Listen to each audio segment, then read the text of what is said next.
Well, it's good evening from me, and it's good morning from her. Listen to Radio FM 88 Australia. Of course, the marvels of technology allow us to go simulcast through the radio station as audio, and of course, you can listen to the show on Radio FM 88 Australia. That's the YouTube site or on the Facebook site.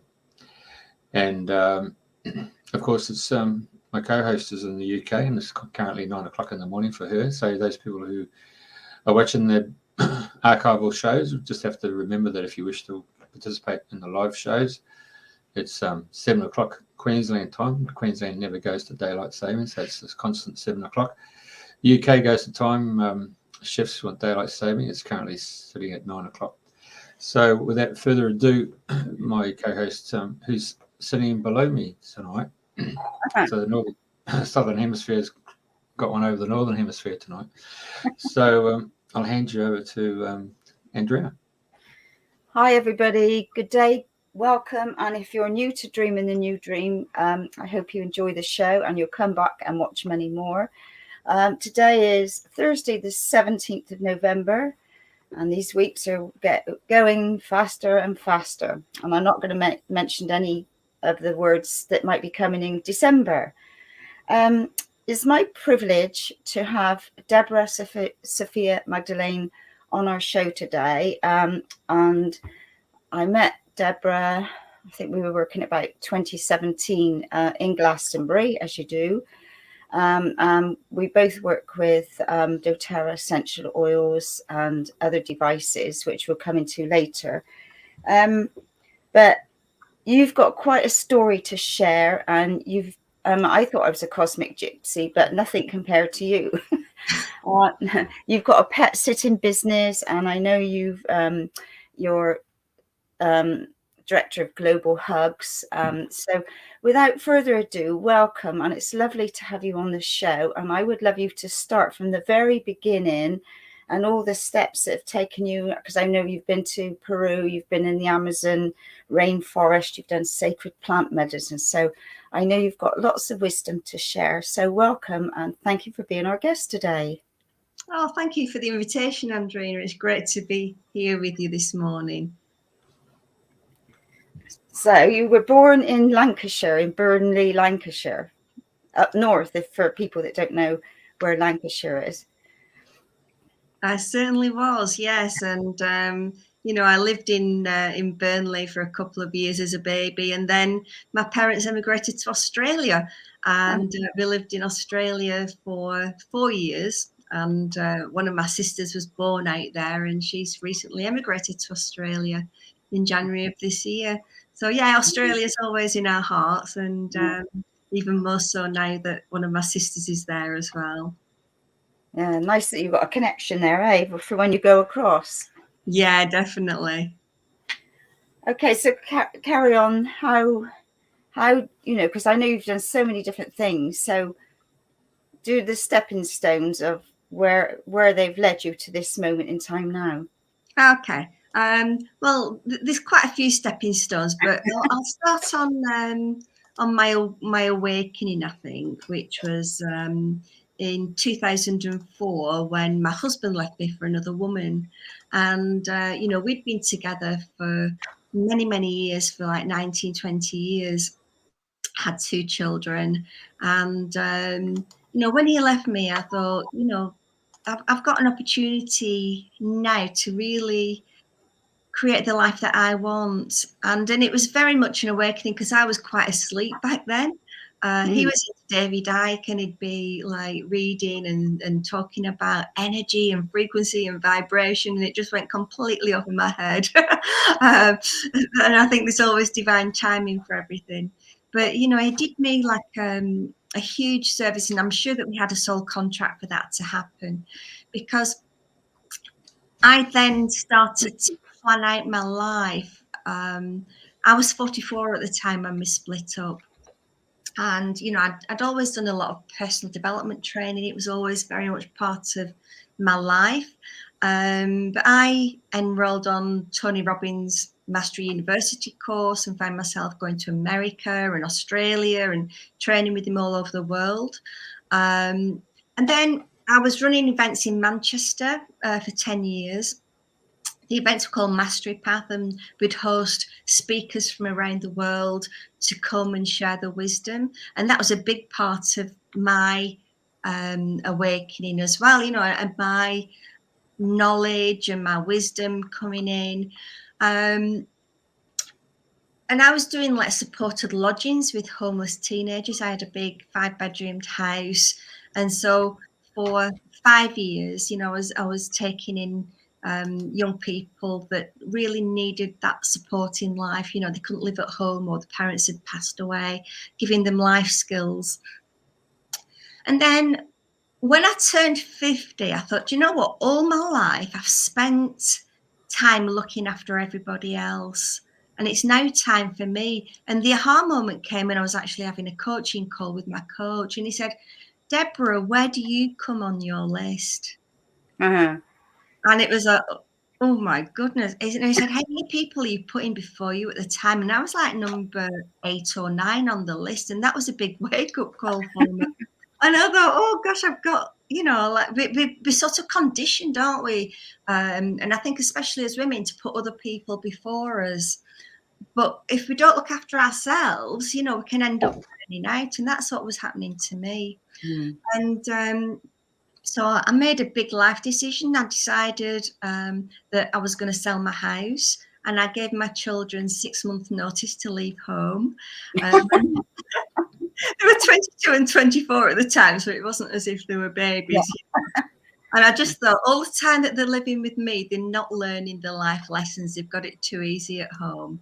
And my boundaries at the time weren't great. So I thought, I'm going to leave them to it, and I'm going to do my own thing. So my next door neighbour bought my house. Everything was so in alignment for that to happen. And this was in 2011. So it was a huge letting go process, and it was a great exercise in non-attachment, because like at first I thought, what am I going to do with all my stuff? Am I going to keep it? I'm going to put it in storage. And I had a chat with 2 women, one in Australia actually, one in America, who were also radio hosts. I was running a radio show at the time as well. And I had a chat with both of them, and they'd done the same thing. And they both advised me not to put anything in storage. They said, just get rid of everything. Yeah. So I went through that process of letting go, and I was a real hoarder at the time.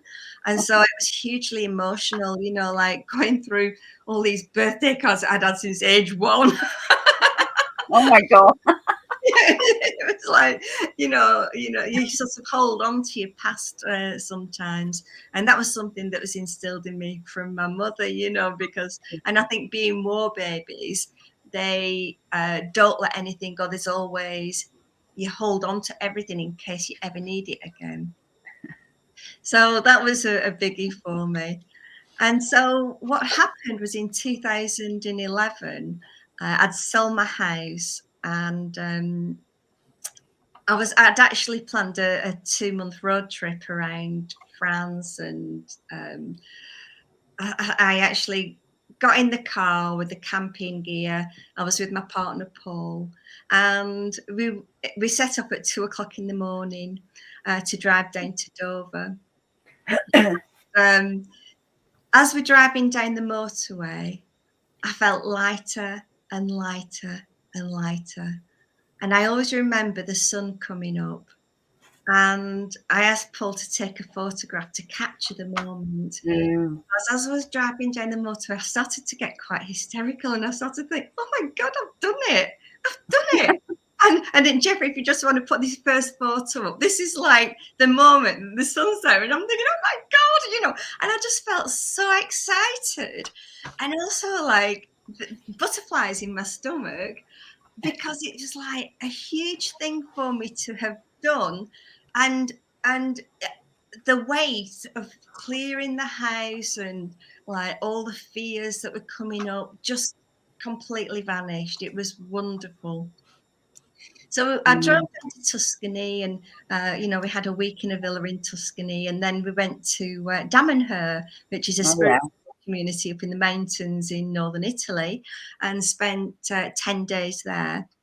And then did like a road trip around France, visiting the Mary Magdalene sites, the Cathar sites, really connecting with like past lives as well as Cathar, which was quite extraordinary. And what was really interesting is at the time I was reading a book by Kate Moss called The Labyrinth. And as I'm reading this book, all the places that she's talking about in the book were the places that I were visiting in the same order. And it was like really synchronistic, but also very profound as well. And my plan was I was going to come back to the UK, get a visa for India, and then go traveling in India. That was what my plan was, but the universe had other plans for me. And what happened was that as I was driving back up the motorway to get the ferry, the steering just completely jammed. The car had no control over it. It was veering over the motorway. I was only doing about 60 miles an hour. And I tried to correct the car, and the car went into a spin. And I thought, oh my God, I could die here. But I had no fear at all. And I just said, angels, protection now. And on the third spin, the car hit the central reservation and then came over to the hard shoulder, and there was an abrupt stop on the hard shoulder. And I've no doubt that my angels did that. And the airbags went off, and I was like in shock and thinking, oh my God, what just happened? You know? To cut a long story short, the car was a write-off. I ended up leaving it in France, just giving it to the garage. Otherwise, I would have had to pay to have it scrapped. And then had all the camping gear, just shipped back to the UK and got the train back. And I was actually in the station that had the Eurotunnel train connection. So I was able to just get on the train and head back, which is why I know that it was all synchronistically orchestrated. And when I came back to the UK, my plans of going to India were scuppered a little bit because it turned out that my dad was ill and he was my mum's carer, and my dad needed to go through treatment. Mum had Alzheimer's, dementia, she was registered blind, and dad was going through cancer treatment. So I actually put all my travel plans on hold and stayed with my parents in a caring role for a couple of years, but went away for shorter trips. So I did like a 19-day tour of Egypt, which was wonderful, visiting all the temples, there again reconnecting with past lives. And then in 2020, what year would it have been? 2012, December 2012, I went to Guatemala and did like a pilgrimage to Guatemala with a group of other people, and we were sort of helping to build the Rainbow Bridge, and we're doing all this ceremonies at sacred sites. And we'd gone to a Mayan ceremonial site, which was run by a lady called Lydia Trachtenberg, and we were doing a crystal skull meditation. And during this meditation, this obsidian crystal skull instructed me that I had to go back there for the 3-day 2012 ceremony, which was like for the end of the Mayan calendar. And I thought, oh, that's interesting. I was supposed to be flying back to the UK on the 13th of December. So I thought, well, that's what I'm being instructed to do, so that's what I'll do. And so we spent time in Guatemala. Everybody else went home and I stayed and with a couple of other people, and returned to the Mayan Center. And when I arrived there, Lydia had left a note for me saying, Deborah, I've been called to Argentina on urgent business. Please, can you organise this ceremony for me and host everybody who comes? And, oh, okay then. I've been running events and it didn't faze me. Hey, girls, can I just stop you there? Hey, we've been freezing in and out because now it's come back to stable. So we operate on broadband cable here, so for it to drop out and freeze and all that stuff, it's just been ongoing here. So have you been seeing yourself stall because no, you've been carrying on talking, have you? Yeah. All right. Yes. I'm not too sure whether or not to go and reboot the router and the modem, to be perfectly honest, but should we carry on then? Because I mean, I haven't been listening. I missed out on all your exciting stuff, Deborah. But you'll have to listen to the recording. Yeah, you can listen to the recording, Jeffrey. But we were just talking about being in Guatemala, and so when I was in Guatemala, we returned to the Mayan ceremonial center, and what the Mayan priest arrived, and we were building like the sacred fire. And if you just put the next photo up, this actually shows it was like a 3-hour fire ceremony preparation to actually build a fire. And the Mayan priest gave me the honor of actually doing that. He was, and it's done in a very specific way. You bless everything, and then you lay it out. And then as we were doing that, it was like I was having these flashbacks of having done this before, because it was so natural to me, and it was like, whoa, it was really quite profound. And so being in Guatemala was a wonderful experience, and it gave me the confidence of traveling and navigating public transport on my own in a foreign country. Don't you just put the next picture up, Jeffrey? I don't know if you're freezing. Is that the train? Well, yeah, it's the fire ceremony there. That's the one. Which one? There's no. I don't see a fire ceremony. The next one down is the Guatemala. You're getting on the train. Eh? It's the one before that. Don't worry if that's you in the car. Yeah, don't worry about it. Because what we can do now is hop to the train one. Because after Guatemala, in 2013, I'd gone to Spain to do like a juicing retreat, and whilst I was there, we had somebody beamed in from New Zealand who was doing a talk on the journey of the soul. And it really resonated with me. And one of the guys on the retreat said, hang on a minute, how do you know all this, to the guy who was talking to us? And he said, well, I've had direct experience of it when I was in the Amazon rainforest. We had like a multi-dimensional experience working with the sacred plant medicines. And as he was telling me this voice in my head was saying, you've got to go, you've got to go. Here we go again. Yeah. And so at the end of his talk, I said, look, I run events in Manchester. If you're ever in the UK, I'd love to host you. And he said, well, actually, I'm coming over in June. This was like the following month. So I ended up organising 2 talks for him in Manchester. But when I came back to the UK after the retreat, a few things happened. First of all, I opened up my emails and I had an email from Children of the Sun Foundation, and it was all about a sacred plant medicine retreat in the Amazon rainforest. And it was like, oh, and when I looked at the facilitators, this guy who I'd been talking to was actually one of the facilitators, and I didn't even know that it was aligned with this organisation, Children of the Sun Foundation. So we ended up like laughing about that. And on the same day, my sister had returned from Brazil, and she brought me and my other sister's crystal bracelets. And she said, Deborah, she said, you've got to come and see me today. And I said, right, what is it? She said, this crystal bracelet was screaming at me for you. She said, I'm going to get them all out and see which one you're drawn to. So I went up to see her. She puts these 5 bracelets on the table, and straight away I was saying, it's this one. What is that stone? And it was Amazonite. And I just started I'm like, okay, I'm going to Peru. Yeah. So I packed my bags, and in September embarked on a one-way ticket to Peru, because I didn't know how long I was going to be there. I was just planning on following my heart. I'd booked a retreat with Children of the Sun Foundation.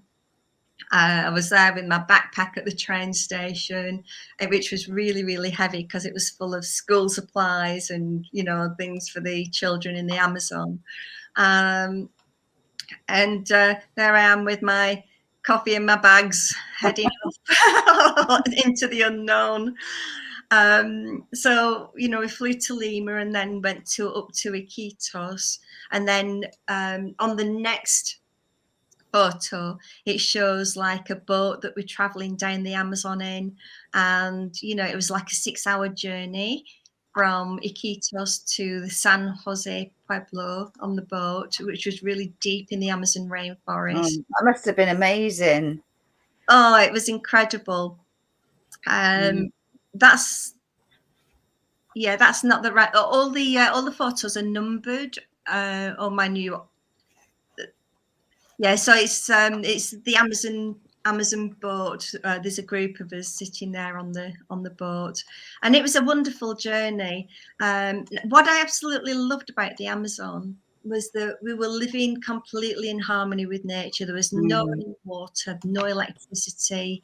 We were living in houses on stilts. We'd bathe in the Amazon twice a day.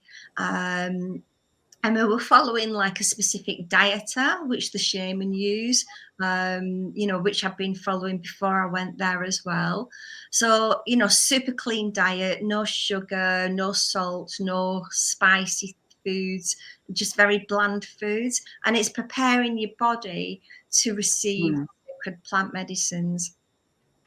And so I'm there with, a group of other people. We'd go on jungle walks. We'd look at plants. We would help the shaman to select the plants, come back, brew them all up, and then you've got medicines for different things. So you've got like blood cleansers. You've got this, that, and the other. And then we're working with ayahuasca, which is an entheogen, which gives you a super conscious experience. And we did several ceremonies over the time that we were there, and it was really profound. And I'd set my intention before each ceremony, and I would say, what do I want to get from this one? And one of the ones I wanted to experience was like a life review. What is it like when you die and you're having a life review? That's to experience that.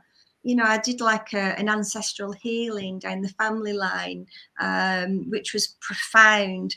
And whilst I was doing this ancestral healing, I could just feel myself being held.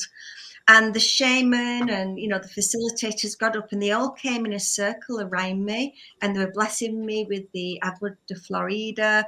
And it was like so magical. And, like the following day, I said to the shaman, I said, how did you know to come and support me at that moment in time? And he explained that when they're in ceremony, it's like he's watching a bank of television monitors, and he can see what's every single person in the ceremony is actually going through at that moment in time, so they know when to actually go and support them. Amazing. It was incredible. And, you do purge with ayahuasca, and it's one of the most cleansing experiences. It sounds horrible, but, you're going to be sick ingesting these substances, but it's one of the most cleansing and purifying things. And it wasn't unpleasant at all, which was really surprising to me. Now, one of the most profound lessons I got actually when I was in the Amazon was the importance of grounding, because I didn't realize until we were doing these energy exercises how often I was out of body. Yeah. And, like a lot of missing pieces of jigsaw puzzles were dropping in for me whilst we were there. And one of them, which I'll share with you, is like the manifestation process, because people watch like The Secret, for example, or they'll read law of attraction books, but then it doesn't work for them and they don't know why. And one of the reasons is that you need to have the balance, right? In life, we're living in polarity, and you can't have the highs without the lows. And the problem is that if you don't have the emotional balance, when you're on a high, you're manifesting what it is that you want in the astral plane. You're building a blueprint for it. But when you have a low, you're wiping out that blueprint, and then you've got to start again. And so the balance is so important, and walking in that middle ground, but also being grounded, because if you're not grounded, you're not grounding your intentions and bringing them into the physical. And so doing grounding exercises and being connected to the earth and, you know, walking barefoot on the earth, really connecting with nature is something that is really super important to me, because everything we need is in nature. Everything. So we were in the Amazon for about 17, 18, 19 days. I can't remember now. And it was magical.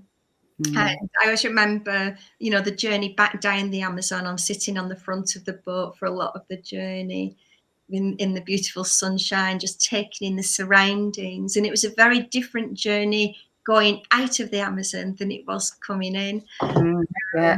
You know, it was really, really magical. And what I'd done is I'd booked a trek to Machu Picchu, because it had been on my vision board for so many years, you know, for 8 years. And I kept looking at my vision board thinking, oh God, how can that ever happen? How can I ever afford to go to Machu Picchu? And I'd read the Celestine prophecy, and I'd also read an article in the local paper about a woman who'd got divorced and who'd gone to Machu Picchu, and I'd actually cut that out, and it was absolutely incredible. And we did a trek over the Andes Mountains. And you know, we were trekking for 3 days. I was trekking with 3 ladies from America, and we just had the most incredible time. We did the Moonstone to Sun Temple trek, which is a quiet route, and the scenery, you know, we had virtually the whole place to ourselves and hardly saw anybody else. So a very different experience to if you're doing the Inca Trail, for example, where there's a lot of people there. This was just like us with our guides and the porters, which was really magical. Yeah, and so we're just trekking for 3 days, camping. We experienced different weather climates, you know, the mist, the sun. But when I actually finally got there to Machu Picchu, I always remember the sun coming up. You know, we got up at 5 o'clock in the morning to get up there for sunrise, and the tears were just streaming down my face. It was the most beautiful experience, because like after visualizing it for so long, I was finally there, and it was like so emotional, and I can actually feel that feeling. You know, it really takes me back to it. The first time I went to Machu Picchu, I climbed Huayna Picchu, which is one of the mountains there, and the views looking down from Huayna Picchu down to Machu Picchu were just incredible. And then I set the intention to go back to Machu Picchu because I wanted to go back for the equinox, and I actually went back 6 months later. But did a different route, walking along the train tracks from Santa Teresa. They call it the backdoor route, which is a budget option, but also a very beautiful option because you're seeing all the scenery as you're trekking down through the river and everything. Yeah, just absolutely beautiful. Stunning.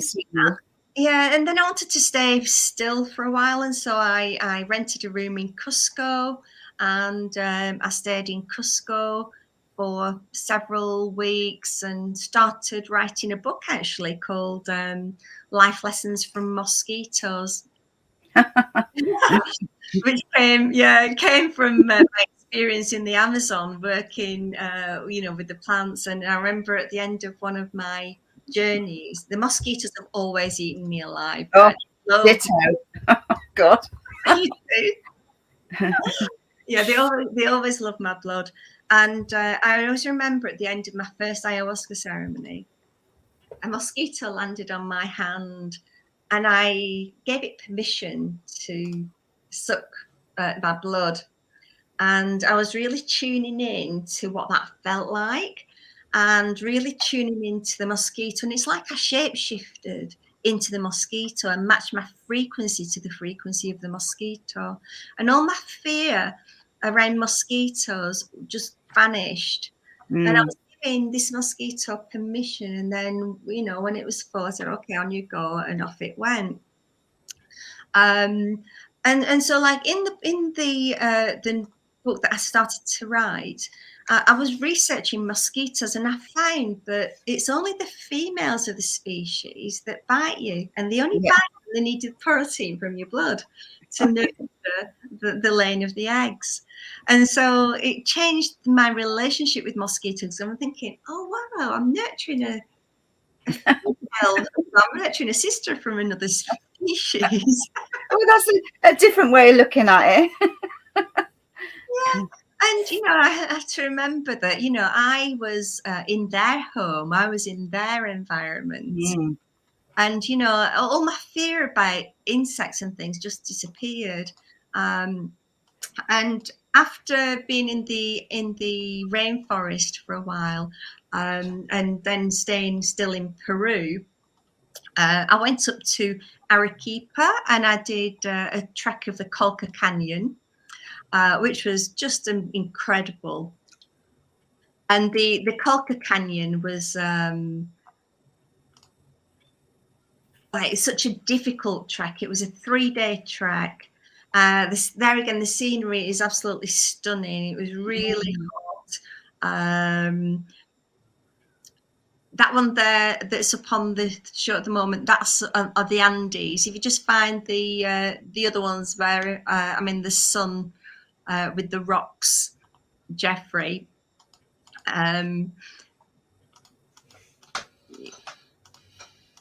You're just going through them. There we go. That's the Colca Canyon. Just go back one. And so the terrain, like you're really low down in this canyon, and on that trek, it was like a real test of endurance, and it was very difficult conditions, and we were exhausted, you know, after trekking in the hot sun all that time. But also extremely beautiful. And if anybody ever does a trek of the Colca Canyon, never ever select the short option. Always do the 3-day one as a minimum, because there were some people there doing like the 1-2-day trek, and they were pretty miserable because they missed all the best bits of it, which was like beautiful lagoons and pools you can chill out in, whereas we got to do that. And on the last day of the trek, you know, we set off at 4:45 in the morning to get up before sunrise to try and get to the top of the canyon before the sun comes out, because then it's really, really hot, really very, very humid. And that was a real achievement doing that, because, you know, there were a lot of people that were much younger than me that were resorting to hiring horses to get them back up there. So yeah, that was amazing. And then so I'd been in Peru for 3 months, and my visa ran out, and so I went to Bolivia to do a visa run. And Bolivia is a beautiful country, and I ended up, you know, going to like the island of the sun, the island of the moon, just having the most amazing high vibe experiences, synchronistic experiences, just living heaven on earth every day. But I also had an experience whilst I was in Bolivia, which really, there again, was very synchronistic, because I'd been reading a book by Paul Coelho, the Pilgrim, and he's on the road to Santiago in this book, and he gets attacked by a wild dog, and like a wolf, and they're fighting, and he becomes the dog in order to protect himself. So I'd just finished reading that book the night before, and then I decided to trek up this mountain, and I'm attacked by a pack of wild dogs. Really? Yeah. And had I not read that book, I would have reacted in a very, very different way. I would have protected from fear. And I just instinctively knew I had to become the top dog.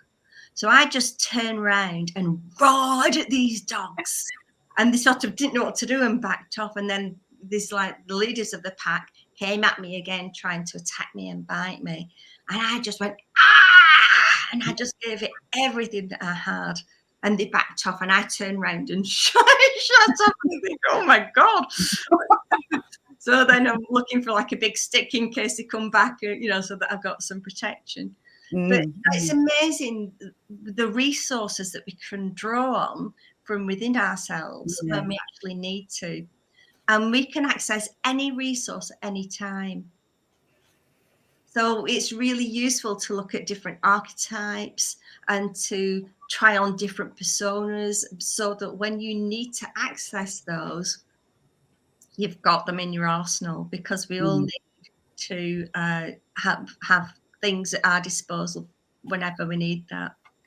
Definitely. Wow. Yeah. That's a story that many people couldn't share, eh?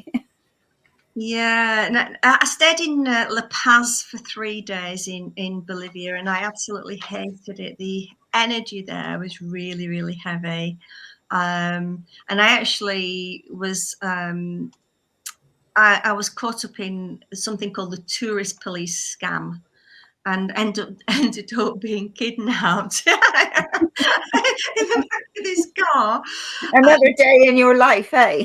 Yeah, I know. And like, you know, they were demanding my passport, and they wanted the PIN numbers to my credit cards and things like this. And this man was like leaning over the back seat of this car, just screaming at me with beads of sweat coming down his head. And I just looked at him in the eye, and I just said, "You don't frighten me."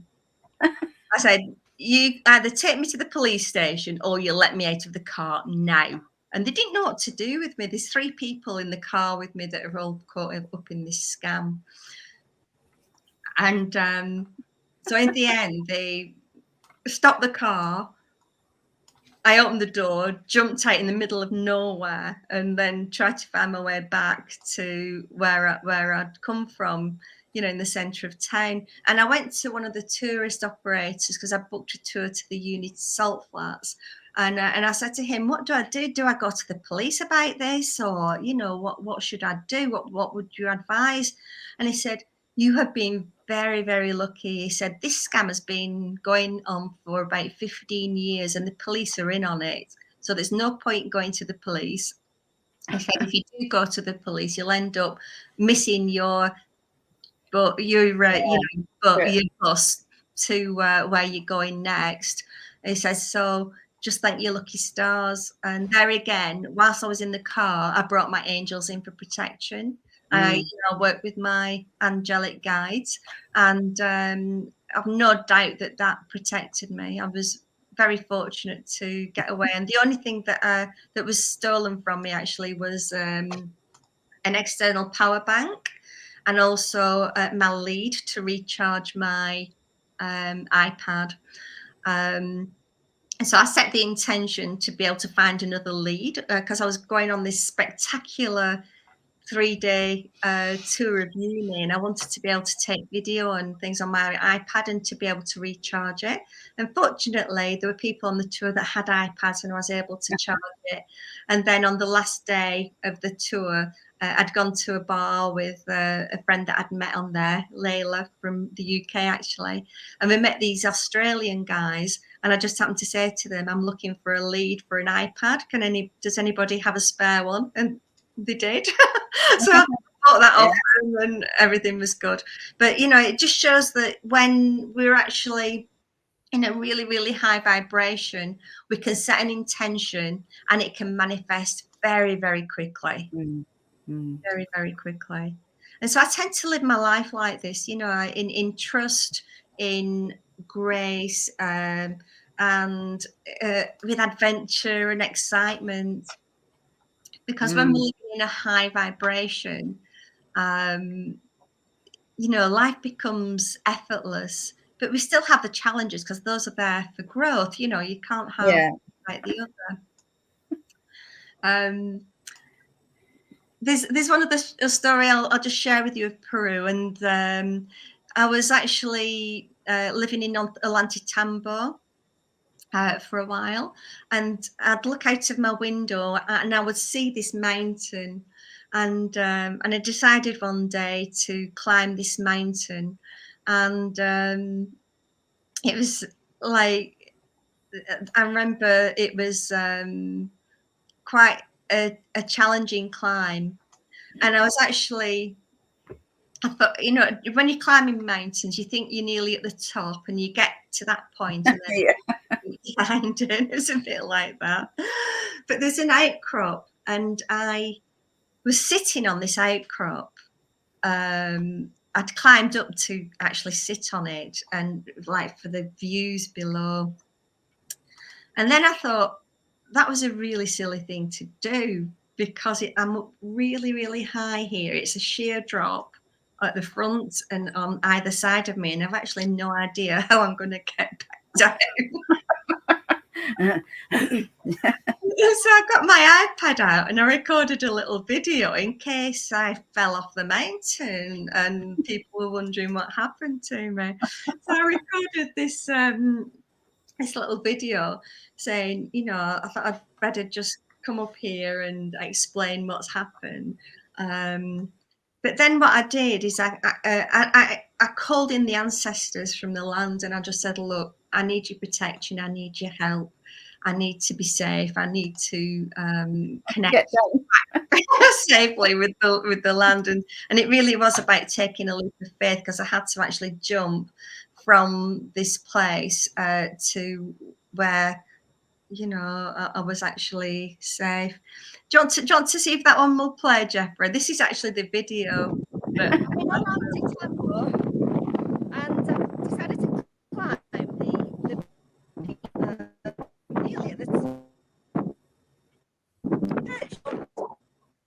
here, the other side of me, and I'm wondering whether to continue. The forest disappeared, and I'm now rock climbing. I've no equipment, I'm by myself, and I thought I'd better record a video just in case anything happens to me. Then seriously, life is about challenge. It's about overcoming challenges. On this mountain, I couldn't turn back, but it's there to be conquered. It's there. It's part of the human to keep going, because it's there because you can. So I'm Luckily, you didn't need that for anybody else. well, I actually posted it to Facebook a few days later, and my family were cracking up, saying how stupid I'd been, and Yeah, of course. and you know, but you know, the reason I recorded that in case I did actually fall off, because I was a bit concerned. Yeah, and also in Ollantaytambo, you know, on the market there, I find this beautiful wand. I think Jeffrey showed a photo of it earlier, like a feather. It's a condor feather, and the wood is Palo Santo, and it's llama leather, and it's got a crystal at the bottom. And I felt really drawn to buy this, and yeah, so I actually bought that and then rolled it up in my yoga mat, which I had at the bottom of my rucksack, you know, to transport it during the rest of my travels. But That's rather a large one, I have to say. yeah, from the condor, and they're all ethically sourced. You know, they don't kill the birds or anything. The feathers. But yeah, I just really loved that, and it was a friend that told me about this stall on Ollantaytambo market when we were in the Amazon rainforest, because she'd been there before we went to the Amazon. So yeah, so that's really you know, like a brief potted history about some of my travels in Peru. I ended up spending 9 months in Peru, and then I did 5 weeks in Bolivia, 5 weeks in Brazil. And then I ran out of money and borrowed some money to fly back to the UK. And I moved in with my fellow Paul and stayed with him for a while. And it was there we were offering free hugs, actually, because like my branding had always been around global hugs. And, you know, the mission is about helping the excluded to feel included. And so we'd offer hugs to people, just to give them that contact and to show that we cared. So we're offering hugs for 3 days at the yoga show in Manchester. And then my friend had the doTERRA stand there, and she gave me a peppermint experience. And that drop of peppermint oil, I could feel it lasting for 2 hours afterwards. And it was like, wow, what is this? You know, that's incredible. And I had sore knees, and you know, she gave me the deep blue rub, which has like a blend of oils in there, and I put that on my knees and all the pain disappeared. And I thought, wow, this is good stuff. So over the 3 days of the show, I kept going back to the doTERRA essential oil stand, saying, what else have you got then? What else can I try? And my intuition was instructing me to buy a set of oils, and I didn't have any money at the time. I still owed Paul money. I didn't have a job, you know, no business. And my intuition saying, buy a set of oils. Oh, okay. So I got my credit card out, bought the cheapest set of oils, and started to use them once I'd actually broken my rib, and the oils were my pain relief, and they were incredible. And then I made the connection, and I realized that the oils are plant medicines. You know, and then I started to join the dots. So from working in the Amazon with the sacred plant medicines, and now coming to work with essential oils. And so I started to research them. I started to take them seriously. And it actually became a business for me without me even realizing it. You know, I was teaching classes. I did aromatherapy qualification. And, you know, sort of built a team working with essential oils. And I just taught a class last night, actually. And, you know, we were talking about essential oils for physical, emotional, and spiritual growth. And you know, the oils are amazing. They're like the soul of the plant, and they're very high vibration. And you know, I remember going to I had a stand at the monastery in Manchester. They had like health and well-being Sundays there, and there was a man with Carillion photography, and I said to him, I want to do an experiment with the oils. And so we did it like a photo, which was a control photo where my aura was all green. And then we did one with 1 drop of frankincense, put that in my hands, inhaled it, just put it through my aura, and it turned to like this golden color. And then I used a drop of rose, not even a drop, just like smelt it and put it through my field, and it just turned to this golden, awesome color. And the man was saying, this is really interesting. He said, I'm a scientist and I've never experienced this before, you know, like working with oils. He says, so it's really interesting for me to see what's actually happening. Yeah, so the oils became a big part of my life. This is my little travel pack. And I've had this bag, oh gosh, I don't know, 10-15 years now, and I fill it up and it comes with me everywhere. It's like your little emergency first aid, isn't it? Yeah, I take mine everywhere as well. And it's amazing how many people need the oils and who you can support with them. And I would never ever fly without the On Guard blend, you know, because the On Guard blend gives you that protection against things that are airborne. And I remember I was doing a job in Switzerland, and I got on the plane and I'm sitting next to 2 people, and I said to them, would you like a drop of essential oil to boost your immune system on the flight? Because a lot of people get sick on flights with the air circulation system. And the man said, no, I'm all right, thank you. And his wife said, oh, I'll have a drop, please. So me and her had a drop of the On Guard. I showed her what to do with it. You know, we put it in our hands, inhaled it, put it through our aura. And 50 minutes later, I know the time because I timed it, everybody around us was coughing and sneezing. And the man who was sitting in between us said, I'm feeling really ill. He said, my throat's closing up. I can feel this cold coming on. I said, well, I do have some oils. Would you like some support? And he went, yes, please. So, you know, I put the tea tree on his throat, gave him some On Guard. I had the On Guard throat drops, and just supported him with the oils. Me and his wife were absolutely fine. But I'm not kidding you, everybody on that plane was ill. No surprises there, eh? Yeah. So the oils became a big part of my life. And then in 2016, it was actually on our 9th anniversary, Paul and I did a relationship review, and we changed our relationship status from partners to best friends. And I said I would move out of his house on the 1st of January, bearing in mind this was like the 26th of December. And I'm thinking, oh, right, I'm going to go. Yeah, here we go again. Yeah, so I thought I needed a creative solution here. You know, what would be a creative solution? Remember, Deborah, remember, you are a powerful creator. You can create anything you want. And I had to get back into that creation mode and recognizing that, because we can lose it really quickly if we're not using it. So I took myself back to the Amazon. I took myself back to my time in Peru where I could manifest like that. Just got on a really high vibration, and I thought, right, creative solution. Then it dropped in, pet sitting. Why don't you become a pet sitter? Because then you can live in other people's houses. And so I set the intention, and I'd gone to an event at the monastery, and I told the first person, she said, oh, hi, Deborah, how are you doing? I said, I'm great. I said, I'm now looking for house and pet sitting work. And she said, all right, why don't you put an advert in the Lady magazine? I said, no, I need to do that, and I've not got time to do that. I need to start on the 1st of January. Another friend came and joined us, and she said, oh, hi, Deborah, how are you doing? I said, oh, great. I'm going to be starting out as a house and pet sitter in January. Third person comes along. Oh, hi, how are you all doing? Oh, great. I'm now going to be pet sitting. I'm looking for a pet sit from the 1st of January. And she said, I'm going away on the 1st of January. Would you like to come and live in my house and look after my cat and my fish?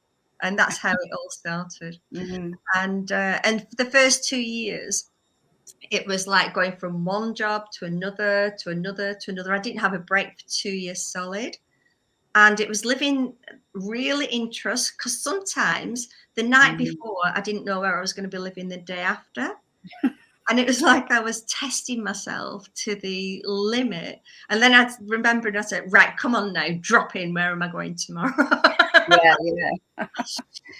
But after 6 months of doing the house and pet sitting, I realised that I was providing a really valuable service. And all the time that I was looking after people's pets, that was taking time away from me being able to create an income with my business, with my doTERRA business. And so I started to charge for my services. And, you know, I've got a page, Hugs House and Pet Sitting Service, which is on Facebook. And the majority of my work comes from Facebook, from repeat business with clients, and from referrals. You know, people will tag me in posts when they see people looking for house and pet sitting. And I just love what the life that I've created, because it's like living this life of freedom, escaping the matrix. You know, still living in the trust, but choosing now where I want to go. And I book my own time off. I book my own holidays in there, so that I'm not doing back-to-back sits. And I just love what I've created. But obviously, when lockdown came and all world travel stopped, all my business stopped. I wasn't able to run that business. And my ex-husband had just died of a brain tumor, sadly, which was, you know, and I just took some time out to grieve and to remember him. And then a friend sent me a video about the Healy frequency technology, and I saw this video, and it's like all the hairs on the back of my neck stood up. My intuition was instructing me to buy a device, which I couldn't afford. You know, I didn't have an income, but I paid £2,500 for my Healy device. You know, I just on trust, because my intuition was telling me to buy one. And I started using it, and I was doing remote sessions with people who needed support and having incredible results. And so Healy actually turned into an accidental business for me. Because like I'd tell people about it and they wanted to buy one. And I was selling them to a lot of practitioners and therapists. And so I developed training for practitioners and therapists in the modality that I'd actually developed myself. So to teach them my methodology of using it and how they could also use it with clients, which, they found really useful.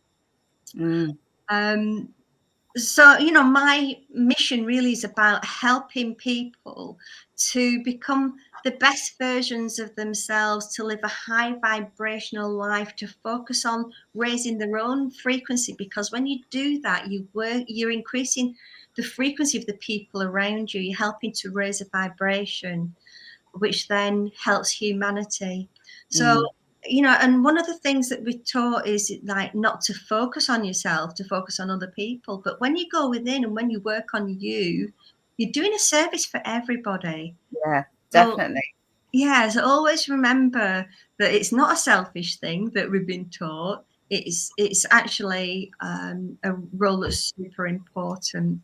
So I've been working with the Healy now for 2.5 years, and then earlier this year, in April this year, I started to get a little bit concerned and curious, shall we say, because I'd started to get some lumps under my left breast, and they were getting bigger and starting to spread. And I was using frankincense oil on it, and it wasn't working. And I thought, that's unusual, because frankincense is like really good, things like that. And I'd seen some of the leaders in the healer community talking about the Iteracare, and I researched it, and I felt really drawn to buy one. And within a week of using this, within 7 days, the lumps that I'd had for 3-4 months completely disappeared. And I was using it on my father, who has chronic pain, and I was getting incredible results. Like in 10 minutes, his pain would come down.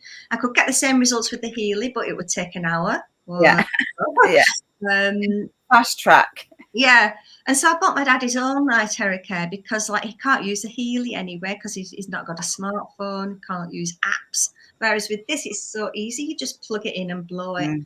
And what I love about it is that it creates structured water, which is then hydrating for the body, because it's able to put the frequencies inside the cells. And when you're using the device, it's releasing toxicity from within the cells and then helping people to heal from the inside out.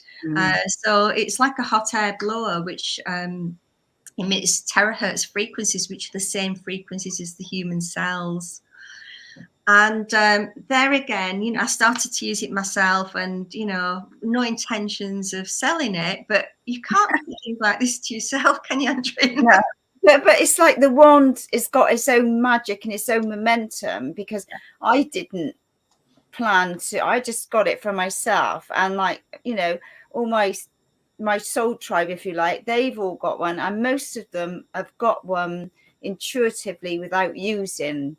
But what I love is that you can use it on the animals, and I've worked with a couple of cats, and I want to work more with animals with the device. But it's just absolutely magic, and I'm so blessed that it came into my pathway. But I see you've got the bigger one. I mean, I've only had mine since the end of August, so I've only had it August, coming up to 3 months now. But it's taken its own momentum.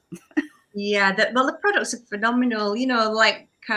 When I joined, there was only 2 options. There was this one and the Pro version, which is like 10 times the price of this. But they've come out with this one now, which is the premium model, which is phenomenal as well. It's very lightweight. It's very sturdy. Comes in a really cool case, that's padded for transportation. So I'm getting faster results with that one. And then I've also recently purchased the 7 Wonders water bottle, which actually creates hydrogen water, which, this is 7 different things. So you can charge your water up first with the terahertz frequencies, and then pop it in the 7 Wonders bottle, and then you've got your hydrogen water, and it mineralizes the water as well. So I love the product range. They're phenomenal for supporting people, because like health, nutrition, cleansing the cells is so important, because so many people now are ill because of the toxic overload on the body. And so one of the things that that I support people with is like actually cleansing the body from a cellular level, you know, and I love the doTERRA cleanse protocol. You know, I do that myself, and I've helped so many people with that. And yeah, so all my work now is around helping people to raise the vibration. And my strapline is be happy, be healthy, and be wealthy. Yeah. So that's my journey, and I just love life, and very, very grateful for being here at this extraordinary time when we're part of the shift in human consciousness, and we are building the new earth and dreaming the new dream. Definitely. Oh, amazing. Well, it's been absolutely fabulous having you on the show, and yeah, and I've loved you sharing all your different things that happened to you. I mean, you could say life is certainly not boring for you, eh? But I know, like, listening to you talk, I mean, you know, now that everything is sort of settled down, I want to go off and do a bit of traveling, and listening to you, I think, oh yeah, I want to go there, and I'd like to go there. So I know, I'm not sure where I want to go next for travel option, but I know for me, I got itchy feet at the minute, so I want to go off on a little adventure. So, but I'm just putting it out and see what pops in. So but yeah, no, it's been absolutely lovely. So thank you for sharing. And obviously your website, and you're on Facebook, so people can connect with you. So yeah, it's been an absolute delight. So thank you very much for coming and sharing your beautiful stories. Oh, it's been a pleasure. Thank you for the invitation. Yeah, and if anybody wants to connect with me, my social tap link has links to, you know, the things that I do.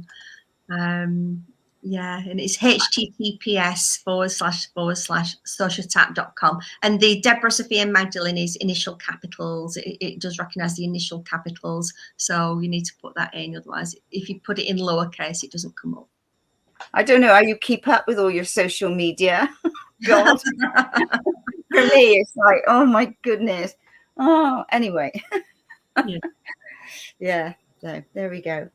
All right, thank you, lovely. Thank you, everybody, for listening. Did we have a couple of questions pop up? Oh, we did, yeah. I think Rowan asked about what oils. Yeah, what oils do you carry with you all the time? So, so do you want to share what you carry? Probably very similar. Yeah, my go-to, I always carry peppermint with me because it gives me a pep up.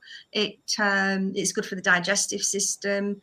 I always have this in my car because when I'm driving, it keeps me alert, gives me more focus, and if I'm on a long drive, you know, it's just incredible for that. Also good, like if you're learning and you're wanting to have that focus. So peppermint I use a lot. On Guard is one that I would not travel without. You know, if you're in crowded places, it boosts your immune system, gives you that added protection. Oregano is my go-to as an actual antibiotic. So that is really powerful oil, and it's a hot oil, so you must always dilute it. I took it in water once, and I took 5 drops. And oh my God! And it was like all of a sudden I had this fire breath, and I went, I was like on fire. I was like, oh my God. I think I turned into a dragon. Flipping out. Lavender I always travel with because lavender is really good for the skin. If you get insect bites, you know, or if you want to aid restful sleep, lavender. Although there is another blend called Serenity, which is really I love that one, for helping you to stay asleep and with unbroken sleep. So I have that in a rollerball next to my bed. But one that I use every single day is actually a blend, which is very, very high vibration. It's called Celubel, or Immortels, it's known as in some countries, and it's a blend of different oils. It's got rose, frankincense, myrrh, lavender, and I think it's sandalwood that's in there. Very high vibration oils. And what I do is one bottle of that lasts me for a whole year because I put it into a rollerball, about a quarter of a bottle into a rollerball. top it up with fractionated coconut oil, and then that's part of my skincare routine. And it's really I good. haven't got that one. So how do you spell that one? It is called Salubelle, Right. Salubelle. Okay. Yeah, it's incredible, and I use it as a perfume as well. Another one that I absolutely love is wild orange, because I use that in my salad dressings. I use it in my raw cacao smoothies. I make raw chocolate that's healthy with no sugar. I use wild orange or on guard as flavorings, or peppermint. So yeah, there's those. Melaleuca or tea tree oil is another one that I travel with, because it's antifungal, antiviral, antiseptic, anti-everything. So like I have like you, I've got a travel kit, and I've got 3 different pouches in my travel sets. I've got my emergency first aid oil kit.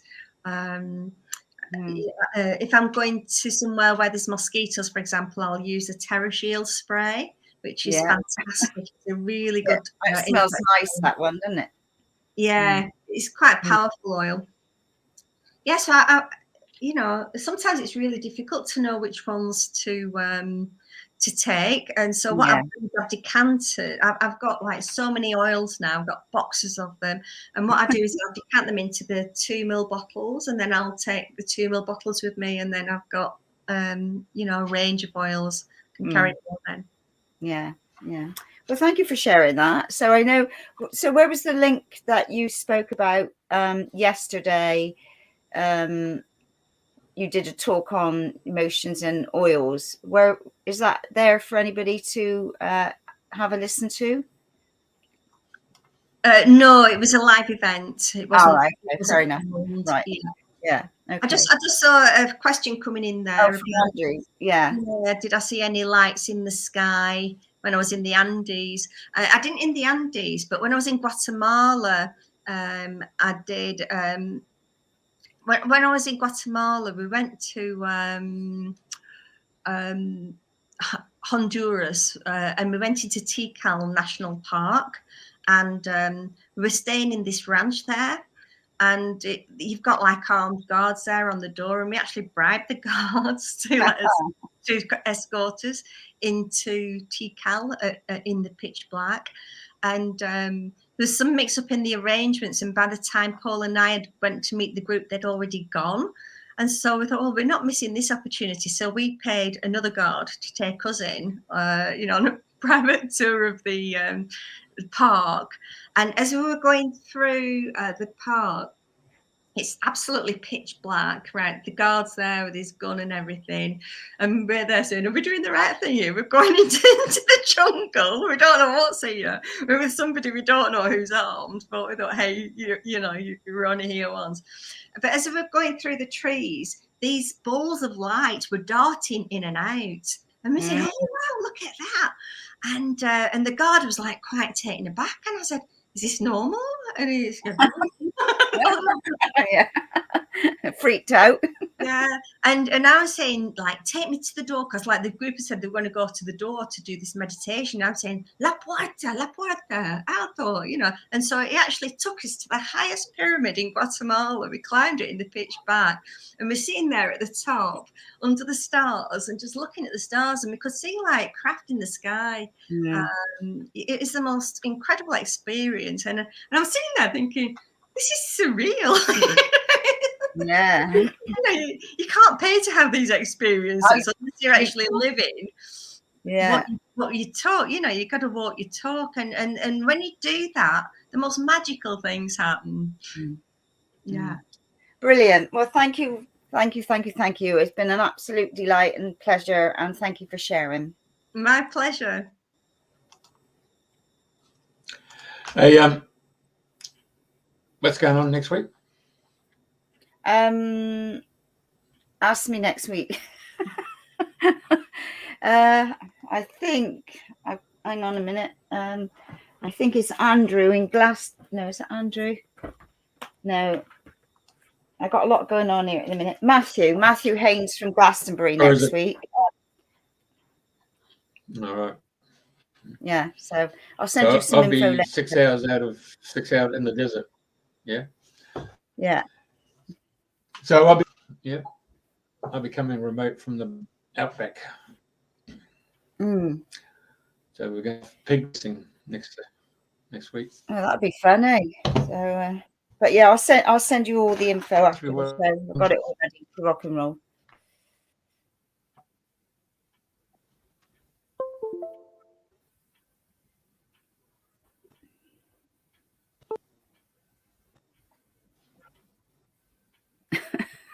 What happened there? Well, I don't know. You're still live.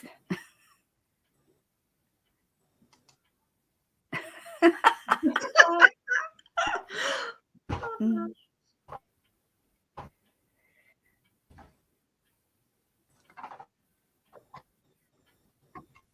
Not sure what's going on here, but anyway, we just go.